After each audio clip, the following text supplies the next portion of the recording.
Yo, what's up, family? Before we start the video, please leave a like, subscribe, and share to any and everyone that you can. Just read out there a little bit more. With that being said, let's get right into the video. Dallas Mavericks rookie point guard Ryan Nembhard had another impressive performance, this time versus the Denver Nuggets, and I want to take a look. So let's get into the film. All right, how y'all doing? I hope y'all doing good. If you're new here, welcome. If you're not, make sure you take your shoes off before you come out. And Ryan Nembhard, man, two really good games against Western Conference playoff teams. Had one really good game against the Lakers, and he has had another good game, 28 points, 10 assists, 3 rebounds, 12 of 14 from the field, 4 for 5 from the three-point line, and 100% true shooting percentage. Oh yeah, and 0 turnovers, really important for a point guard. And he has been balling out in these last 5 games, 11 points, 2 rebounds, 5 assists, 56-53 splits on 67% true shooter, and he is exactly what the Mavericks need, right? Coming in, you know, of course, trade Luka Doncic, horrible trade. They get Cooper Flag, but Kyrie Irving's hurt, right? And they don't really have a guy to really be the point guard. And even then, Kyrie Irving is one of the most skilled scorers of all time. He's not like a floor general, you know what I'm saying? So being able to have a guy like Ryan Nembhard, you get this guy on a 2-way contract, and he's already outplaying that. Nembhard is exactly what this team needs, and they need somebody to be a floor general and set everybody up. Cooper Flag is a good player and is going to be an even better player, but thrusting him into a real point guard position when he doesn't play that position and is a rookie is just super hard. It's super hard to be at the top of the key with all the eyes on you, and this has just made him better, and it's made all the Mavericks better having a guy like Ryan Nembhard. All right, so the first play the Mavericks going to go to is stack out Spain. Stack out is a type of entry.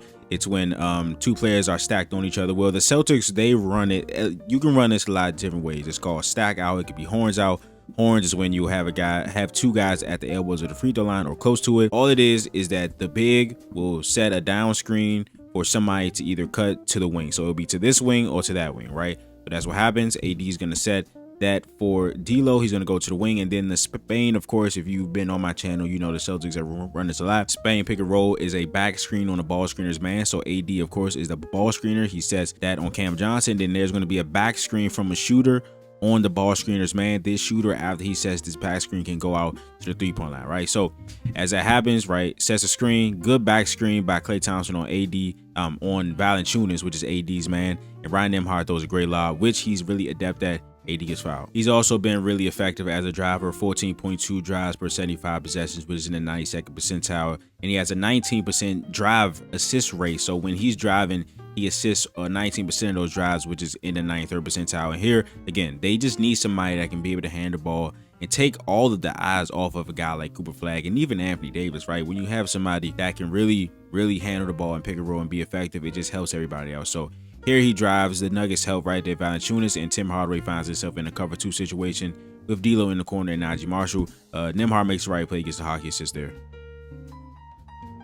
And 2 things he does a really good job at is taking what the defense gives him, and just like his brother Andrew Nembhard, he plays with such great pace. Like his start to stop to go, like him stopping on a dime and accelerating. So Najee Marshall's going to set this step up screen. He just ends up touching Cam Johnson, but he sees how Cam Johnson is playing this, right? He tries to ice this, like he's angling like he's gonna ice the screen twice. So he just takes what the defense gives him, pocket pass to AD, he gets fouled again. And this is just some of the unselfish plays that real point guards make, just making sure everybody gets fed right there. Had an easy shot, lays it down for AD though. Another thing he's really good at is the mid-range game. Coming off those pick and rolls with Anthony Davis, you know that the big is gonna be really attentive to Anthony Davis. So if he gets a good screen or AD can get in the way just enough, he can really get those mid-ranges off, and he's been really good on them this season. He's 38% from the short mid-range, but he's 76% on long mid-ranges so far this season. Per 100 possessions, he would be in the 99th percentile in attempts. So he's really taking those shots.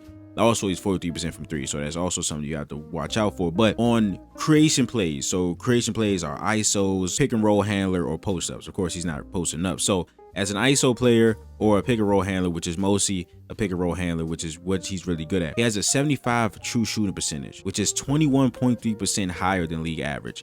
And you see the pace he plays with and the patience. All right, so we got the Mavericks on defense, and at 5'11", 5'10", he's not scared to stick his nose in and go amongst the trees and get a rebound right there, cuts right in front of Valanciunas, gets that rebound, and in transition, they're going to go. He's going to get off it early, but then the Mavericks are going to run some blind pig action. So blind pig is usually for like denying defense or when somebody's playing super high. So let's say that Bruce Brown is like right here on Ryan Nembhard, and D'Lo can't get this ball to him. Blind pig is a dribble handoff under a denying defender. So, but in this case, it's just a really good point of entry, and you can see why it's called blind pig, right? So he's focused on Ryan Nembhard, right? He's one pass away, so his priority is Ryan Nembhard, right? They pass it under him, so now he's blind. Like, he has to figure out where the ball at, where the ball is going. You see, it takes a second for Bruce Brown to realize what's happening. Good screen by Dwight Powell, and that mid-range again by Nembhard. All right, so the Mavericks are going to run side ram action. Ram action is an off-ball screen for somebody to go set a ball screen. So AD is going to set this off-ball screen for Cooper Flag, and he's going to go over there, use that off-ball screen, then set an on-ball screen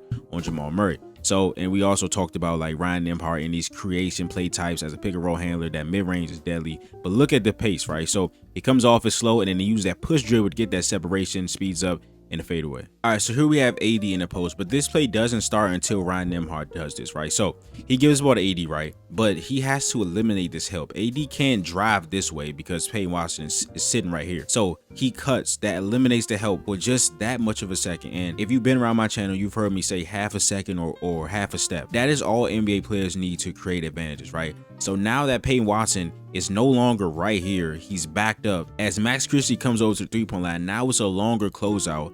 Peyton Watson feels that he has to jump. Max Christie gets the pass over to Nembhard, and he knocks it down.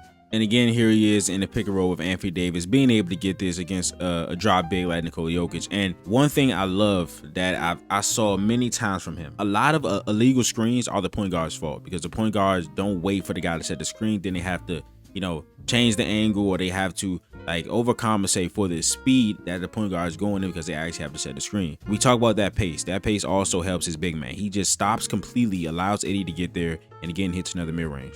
All right, perfect possession, perfect play to showcase his change of pace. So he's running, then he's gonna lull Peyton Watson to sleep, turn it right back on, lefty scoop. And I mean, this is how you know somebody hot, man. He never been a great shooter. He had some okay shooting seasons in college, but his last one at Gonzaga, he took like one last three a game and he shot like 40% from three. Hey man, this right here mean you hot. Just an incredible play here. Good play by Dwight Powell, changing the angle of the screen. He uses it, he snakes, then he's going to use that push dribble and that change of pace that we talked about. So he's going to change the pace, push dribble to get past the help of Spencer Jones, lays it up off the top of the glass. All right, so here we're going to have a screen by Dwight Powell for for Ryan Nembhard to come get the ball. Then he's going to set the screen right here. And what I love about angle pick and rolls, right, it creates a different tag, right? So the tag man is a person responsible for stopping the roller from getting an easy layup. So he's not switching. Well, sometimes they'll switch, but a tag, right, their main job is not to switch, but it's just to impede the path of this roller right here just for a second so his teammate can get back. What happens here is that Spencer Jones is the tag, right? Usually in pick and rolls, they run it high and the tag is a person that's in the corner, right? But what they do here is they create a high tag, right? So the tag man here is Spencer Jones. His responsibility is just to be in the way of Dwight Powell so Nikola Jokic can't get back, right? But Andrew Nembhard is a really good point guard. He knows what's happening, right? So he immediately, as he sees Spencer Jones come right here to the free throw line, he's gonna fire the pass to Cooper Flag. He's gonna knock it down. All right, so I talked about him being a really good lob passer. He gets another one here, and I'm so glad that the Mavericks ran this break the right way. I have seen this exact same situation in NBA games where this player will go to the corner, this player will go to the three also, right? No. Well, I mean, he would have been open, cool, but this is just so much easier. Jamal Murray has to worry about Klay Thompson. Tim Hardaway has to pick up the ball, which if Cooper Flag just goes right to the rim, he's going to be wide open, which he is here. All right, so here the Mavs run Spain PNR again. Of course, the back screen against the ball screener's man. But NBA teams, they know this action. So a lot of times when you see teams run this, opposing teams, the players and the coaches will yell out stack, stack, stack. Some people call it Spain. Some people call it stack. It means the same thing. So, of course, we saw this ran in an earlier clip where, of course, on ball screen, back screen on the ball screener's man. And we saw Klay Thompson get a really good screen on Valanciunas so AD can cut and get a lob from Ryan Nembhard, right? This time, Valanciunas, they're calling it out. So Valanciunas avoids the back screen. So now the shooter has nobody to screen, but that just means that he can come out to the wing. Good pass by Ryan Nembhard. Elo knocks it down. And the most impressive thing to me in this game, the rookie point guard down the stretch, calling plays, calling actions to get the right looks, calming down the team when they need it. Pin down screen for Klay Thompson. He knocks it down. And overall, he's just a really smart player. Here he notices the angle at which Anthony Davis has Nikola Jokic, so he puts effortless touch on this pass. AD gets fouled. Again, did a great job being a floor general on his possession, telling people where to go. They're up 7 with 2 minutes left. He ran the shot clock all the way down for him and AD to get into a pick and roll situation, and he basically ices the game here. But one more just for good measure, talk about him driving, and 19% of his drives in an assist. Max Christie knocks it down. But that is the video. If you enjoyed it, please leave a like, subscribe, and share to any and everyone that you can. Just bring me out there a little bit more. And I will see you guys in the next video. This is Nick. Peace.